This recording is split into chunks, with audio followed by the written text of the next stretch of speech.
할렐루야. 여러분 심령 속에 강 같은 평화가 넘쳐날 수 있기를 바랍니다. 강 같은 평화는 우리가 주님 안에 거할 때, 세상을 창조하시고 말씀으로 우리 가운데 오셔서 생명을 주고 영생을 선물로 주시는 그분과 연합하여 그분 안에 들어가 있을 때 그분의 생명이 내 속에 작동되는 동안 우리는 강 같은 평화가 넘쳐나게 됩니다. 오늘 또 말씀을 통해서 반석에서 생수가 나고 생수를 통해서 새로운 생명이 무엇인지를 보여주셨던 하나님의 역사가 여러분 속에 평강으로 넘쳐날 수 있기를 바랍니다. 북이스라엘의 10대 왕이었던 아합 왕이 하나님을 붙잡고 하나님 안에서 하나님의 생명을 누리며 살아야 될 터인데, 그것이 마땅한 일인데, 그가 하나님 앞에 눈이 어두워서 하나님을 보지 못하고 세상의 우상을 붙잡게 됐습니다. 그 우상이 우리가 이름하여 바알과 아세라라 말합니다.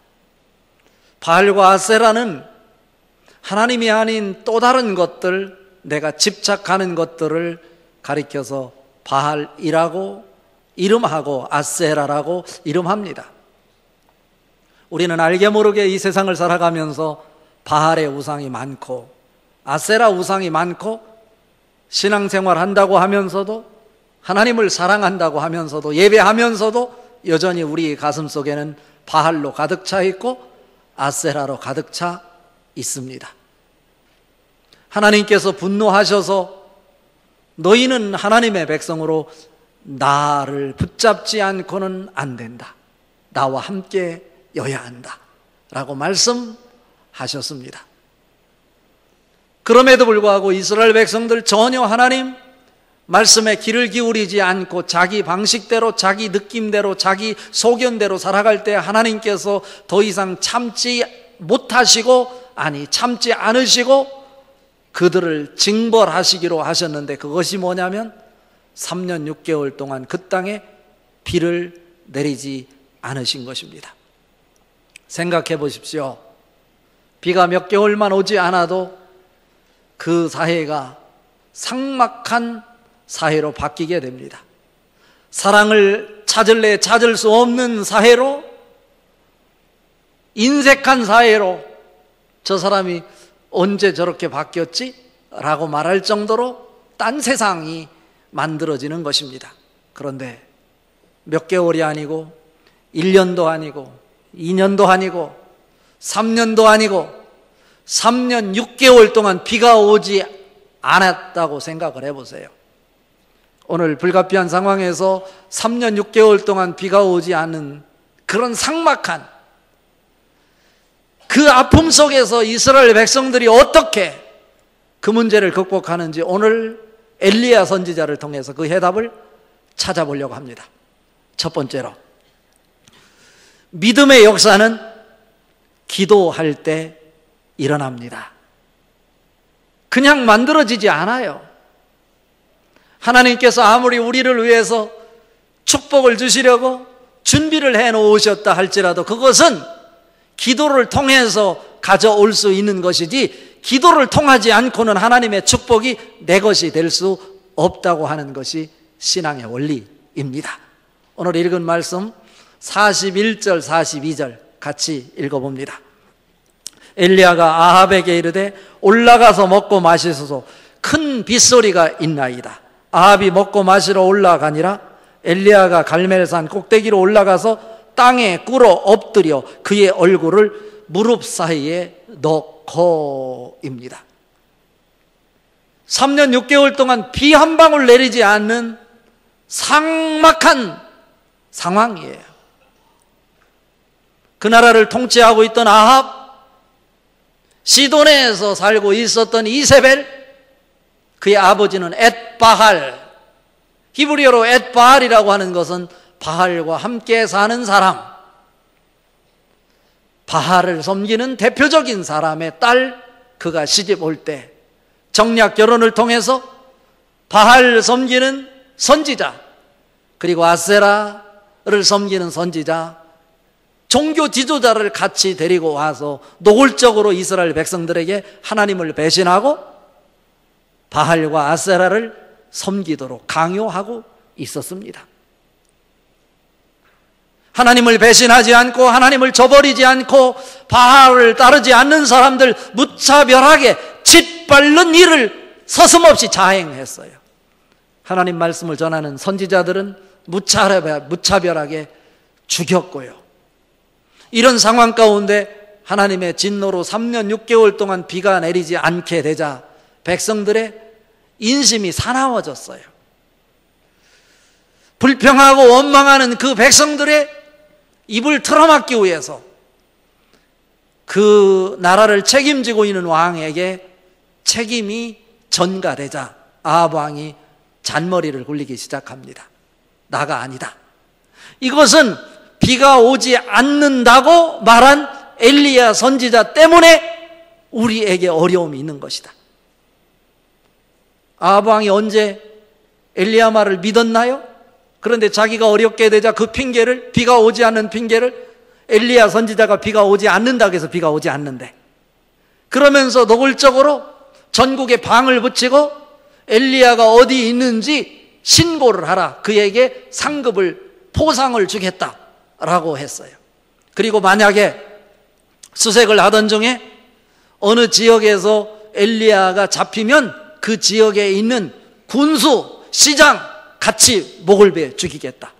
그러니까 모든 이런 지도자들이 혈안이 되어서 벌벌 떨면서 엘리야를 찾기에 혈안이 되어 있었어요. 아합 왕도 엘리야가 어디 숨었는지 그를 잡아 죽임으로 백성들의 한을 풀어줄 수 있다고 생각한 거예요. 그런데 엘리야가 아합 왕 앞에 나타난 거예요. 어쩌면 죽을지도 모르는 상황 속에서 아합 왕 앞에 나타나서 한 일이 있어요. 이것은 그냥 나타난 것이 아니에요. 오늘 말씀의 키의 출발점은 어디에 있냐면 열왕기상 18장 1절에 있어요. 열왕기상 18장 1절 말씀 같이 한번 읽어봅니다. 많은 날이 지나고 제3년에 여호와의 말씀이 엘리야에게 임하여 이르시되 너는 가서 아합에게 보이라. 내가 비를 지면에 내리리라. 하나님이 엘리야에게 아합을 만나라고 말씀하고 있습니다. 그리고 아합에게 나타나서 너가 지면에 비를 내릴 것이다 라는 말을 전하라는 것이었습니다. 지금 엘리야는 아합 왕에게 피신에 숨어 지내는 상황이에요. 그런데 하나님 말씀 하나 붙잡고 그는 그에게 체포되면 당장 죽어야 되는 상황인데 하나님께서 지켜주실 것을 믿고 아합 왕 앞에 자진해서 나타난 것입니다. 그리고 아합 왕에게 제안을 했어요. 너가 정말 섬기는 그 신이 참으로 살아있는 신인지 아니면 내가 섬기는 여호와가 참 하나님인지 우리 대결을 하자. 그 대결하는 방법은 제단을 쌓아놓고 그 제단에 짐승을 잡아 제물을 쌓아놓고 기도를 해서 너희가 섬기는 신이 이 제물을 삼키든지 아니면 내가 섬기는 여호와 하나님이 이 제물을 삼키든지 이 제물을 삼키는 그 신이 참 하나님이다. 아합이 쾌히 승낙을 했어요. 그래서 바알 선지자 450명과 아세라 선지자 400명 도합 850명, 그리고 하나님을 믿는 사람은 대표로 엘리야가 혼자 그들 앞에 나타난 것입니다. 생각을 해보십시오. 분위기에 우리는 주눅 들고 기가 죽는 법인데 850명의 바알과 아세라의 지도자가 그 앞에 당당하게 섰고 지금 당장이라도 엘리야를 죽이려고 하는 그런 살벌한 기를 가지고 엘리야 앞에 서 있는 것입니다. 거기에는 그 나라를 통치하던 아합 왕도 그곳에 함께 서 있습니다. 백성들이 그 광경을 지켜보고 있어요. 제단을 쌓았어요. 아침부터 정오가 지나기까지 바알 선지자, 아세라 선지자가 그들의 신의 이름을 소리를 높여 부르짖었어요. 그러나 응답이 전혀 없었어요. 그러자 그들의 몸을 상처를 내면서까지 신이여 응답하소서, 응답하소서 외쳤지만 아무 반응이 없었어.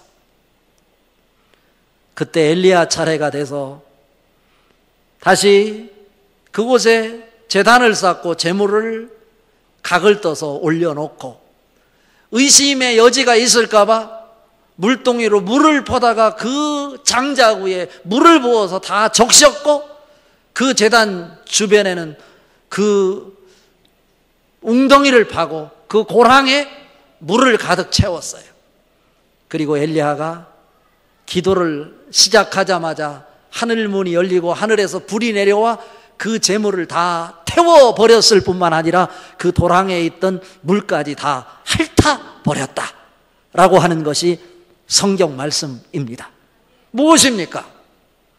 엘리야는 자기를 죽이려고 하는 아합 앞에 그리고 바알과 아세라 선지자 앞에 어떻게 하면 그들을 처형하고 그들을 공격해서 무슨 공략으로 그들을 물리칠까? 그런 것을 위해서 시간을 투자하지 않았어요. 오늘 엘리야는 그들을 위해서 기도하는 일을 선택했어요. 무엇 붙잡고? 열왕기상 18장 1절에 있는 하나님이 말씀하신 말씀 하나 붙잡고 자기를 죽이려고 하는 아합 왕을 스스로 찾아가서 하나님이 말씀하시기를 비가 내린다고 말씀하셨는데 그 비 오는 광경을 너가 볼 것이다. 그리고 그 제안을 하고 850명의 우상을 섬기는 선지자들 기손강까지 쫓아가서 한 사람도 남기지 않고 다 죽였어요. 그러자 그곳에 있었던 백성들이 그 광경을 보고 한결같이 입을 열어 고백하기를 여호와 그는 하나님이시로다, 여호와 그는 하나님이시로다 고백하였어요. 엘리야의 기도를 통해서 하나님이 살아계심을 그들에게 보여주는 것입니다. 비가 오지 않는 삭막한 환경, 핑계거리가 많고 입을 열었다 하면 불평이고 원망인 그 상황 속에서 엘리야는 무엇을 택했냐면 기도를 택했습니다. 오늘 읽은 이 41절 42절 말씀에 비 한 방울 내릴 징조가 없이 뜨거운 태양빛이 강력하게 내리쬐고 있는 그 상황 속에서 아합 왕을 향해서 큰 빗소리가 들립니다 라고 말하면서 올라가서 음식을 드시지요 라는 것이었습니다. 어쩌면 제단의 그 대결에서 승리하고 아합 왕의 마음은 몹시 불안했을 것입니다. 자기가 신봉하던 종교 지도자 850명이 다 칼로 죽임을 당하고 목베임을 당해서 비참하게 기손강가에 흰물을 만들었으니 아합이 아무 할 말이 없어. 그냥 엘리야는 슬쩍 백성들이 여호와 그는 하나님 이로소이다 라고 고백을 했으면 그거로 됐어요. 그냥 살짝 피해서 갔으면 될 것인데 아합 왕 앞에서 엘리야는 다시 한번 쨍쨍 내리쬐는 그 태양빛 아래 큰 빗소리가 들립니다 라고 말을 했어요. 만약에 빗소리가 들린다고 하고 비가 오지 않으면 그것이 핑계거리가 돼서 올무가 되어서 엘리야는 또 목베임을 당해 죽을 수밖에 없는 상황이었을 것입니다. 그럼에도 불구하고 하나님이 하신 말씀이 있기에 큰 빗소리가 들립니다. 정말 엘리야에게 빗소리가 들렸겠습니까? 아니에요. 빗소리는 들리지 않았지만 하나님이 말씀하셨으니 큰 빗소리로 비가 내릴 것을 믿고 있는 것입니다. 그런데 그것을 믿고 말하는 거로 끝나지 않고 지금 아침 이른 시간부터 정오가 지나 소제를 드릴 3시까지 음식을 먹지 못하고 지켜보고 있던 아합 왕을 왕으로 예우하면서 시장하실 텐데 올라가셔서 음식을 드시지요. 큰 빗소리가 들려 비가 오면 음식을 먹을 수 없습니다 라는 것입니다. 그리고는 엘리야가 무슨 행동을 취했나요? 엘리야는 곧바로 갈멜산 꼭대기에 올라가서 땅에 엎드려 자기 얼굴을 무릎과 무릎 사이에 들어가게 하고 기도했다라고 하는 것입니다. 기도는 어떤 때 나타나는 것입니까? 하나님이 말씀하신 것이라 할지라도, 하나님이 우리를 위해서 축복으로 준비한 것이 있다 할지라도 기도를 통해서 그것이 나의 축복이 되고 나의 능력이 되고 환경을 변화시키는 권세로 자리 잡게 된다라고 하는 말씀입니다. 여기서 중요한 영적 원리를 하나 깨닫는데, 그것은 뭐냐면 기도는 하나님의 능력을 받아들이는 통로이다 라고 하는 거예요. 그리고 또 하나는 기도는 믿음의 역사를 이루는 통로입니다. 우리가 원하는 것을 믿음으로 말하는 것입니다.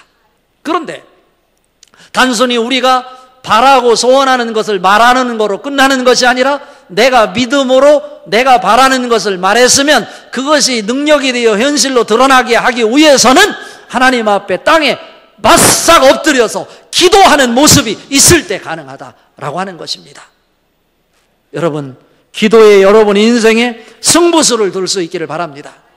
오늘 본문에도 3년 6개월 동안 비 한 방울 내리지 않았지만 이 엘리야는 갈멜산 꼭대기에 올라가서 땅에 바싹 엎드려서 간절하게 하나님 앞에 부르짖을 때 하늘문이 열렸고 장대비가 쏟아져서 그 대지가 온통 태양빛으로 말라서 짝짝 갈라져 사람이 살 수 없는, 생명을 찾아볼 수 없는 그곳에 물바다로 만들어냈습니다.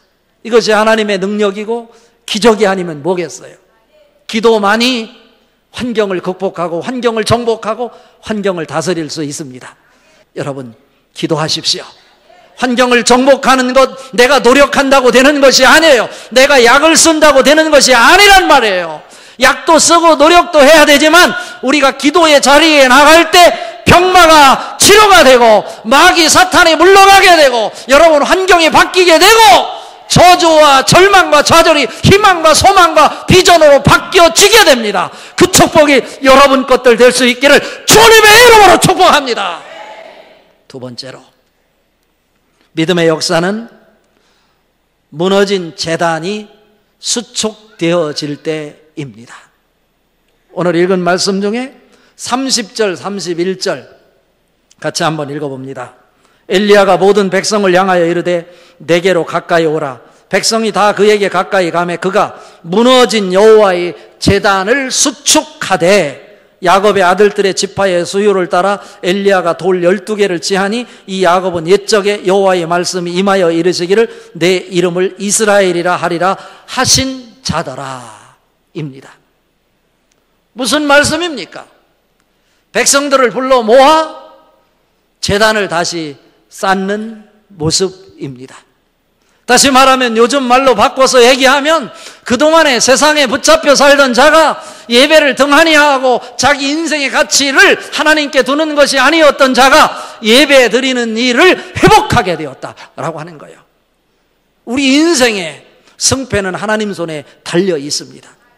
내가 아무리 발버둥 쳐 내 재산을 다 투자한다 할지라도 그 문제가 해결되는 것이 아니라 그 문제의 실마리를 잃어버린 예배에서 찾으시기를 바랍니다. 예배는 많이 드려야 좋은 거예요. 오늘 엘리야가 그 시작을 예배를 통해서 찾아내는 것입니다. 그리고 제단 앞에 하나님 앞에 예배를 드림으로 인해서 하나님의 역사하심을 그곳에 있는 백성들에게 분명히 보여주고 싶었던 것입니다. 성도의 삶 속에 승리와 실패는 예배에 달려 있습니다. 기도가 연락되는 제단을 통해서입니다. 출애굽기 29장 42절 43절에 보면 하나님께서 내가 예배를 통해서 너에게 말하리라, 너를 만나리라 말씀하고 있습니다. 예배를 통해서 내 영광이 너희에게 나타나므로 그 제단이 거룩하게 될 것이라고 말씀하고 있습니다. 예배 성공입니다. 여러분, 예배에 성공하십시오. 그들이 어떻게 예배 드렸다고 했습니까? 야곱의 12아들, 그들의 수를 헤아려서 12돌을 치하여 제단을 쌓고 그곳에 예배를 했다라고 말하고 있습니다. 아직도 세상과 하나님 사이에 머뭇거리고 있지는 않습니까? 지금 하나님 말씀합니다. 야곱으로는 안 된다.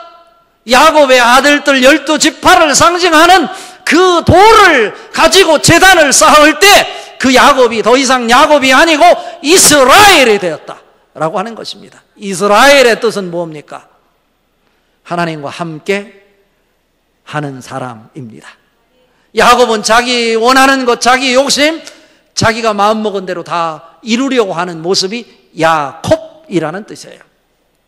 그래서 욕심장이 발꿈치를 붙잡는 자라고 하는 뜻이 야곱이, 그가 야복 강가에서 하나님 앞에 끝까지 밤새도록 실험하여 자기의 자존심 내려놓지 못할 때 하나님께서 환도뼈를 내리쳐서 그의 다리를 절게 했잖아요. 세상적으로 보면 야곱은 실패한 자예요. 그런데 하나님은 지는 것이 이기는 것이다. 하나님과 겨루어서 네가 이겼다 라고 축복해 주셔요. 그때부터 그가 이스라엘이 됐잖아요. 여러분, 세상에 붙잡고 있는 야곱을 십자가에 못 박으십시오. 그리고 결정하십시오. 예배를 성공하십시오. 예배를 살려내십시오. 그럴 때 여러분의 인생이 새롭게 펼쳐지게 될 것이고, 여러분이 세상에 지배를 당하고 환경에 정복당하고 환경에 붙잡혀 사는 인생이 아니라 환경을 다스리고 통치하는 하나님 나라를 이루는 이스라엘로 살아가게 될 것입니다. 오늘 말씀의 결론입니다. 믿음의 역사는 말씀 순종에서 나타납니다. 오늘 읽은 말씀 43절, 44절, 46절 같이 한번 읽어봅니다. 그의 사환에게 이르되 올라가 바다 쪽을 바라보라. 그가 올라가 바라보고 말하되 아무것도 없나이다. 이르되 7번까지 다시 가라. 7번째 이르러서는 그가 말하되 바다에서 사람의 손만한 작은 구름이 일어나이다. 이르되 올라가 아합에게 말하기를 비에 막히지 아니하도록 마차를 갖추고 내려가소서 하라 하니라. 46절 여호와의 능력이 엘리야에게 임하매 그가 허리를 동이고 이스라엘로 들어가는 곳까지 아합 앞에서 달려갔더라. 아멘입니다. 지금 하나님의 능력이 나타나는데 이것은 열왕기상 18장 1절에서 이미 하나님께서 엘리야에게 말씀하신 말씀, 그 말씀에 순종하는 모습이 여기에서 표현되고 있는 것입니다. 여기서 우리에게 보여주는 메시지는 무엇입니까? 하나님의 말씀에 순종할 때 환경을 극복하고 환경을 정복하고 환경을 다스리는 자리에 설 수 있다라고 하는 것입니다. 완전수, 완전하게 순종하라는 거예요. 여러분, 하나님을 사랑하십니까? 내가 아무리 믿음이 있다고 해도, 믿음이 좋다고 해도, 기도를 그럴듯하게 유창하게 한다 할지라도 하나님을 사랑한다고 하면서 하나님이 사랑하는 그 사랑의 말씀에 순종하지 않는다면 그 믿음 아무 의미가 없는 거예요. 봉사해서 하나님의 사랑 같이 찾을 수 없는 거예요. 여러분, 하나님이 여러분을 사랑하시는 것을 믿습니까? 여러분이 하나님을 사랑한다고 고백하는데 그것이 진실입니까? 하나님을 사랑한다고 고백했으면 그 사랑하는 사람의 말씀을 순종할 수 있을 때 환경을 극복하고 정복할 수 있어요.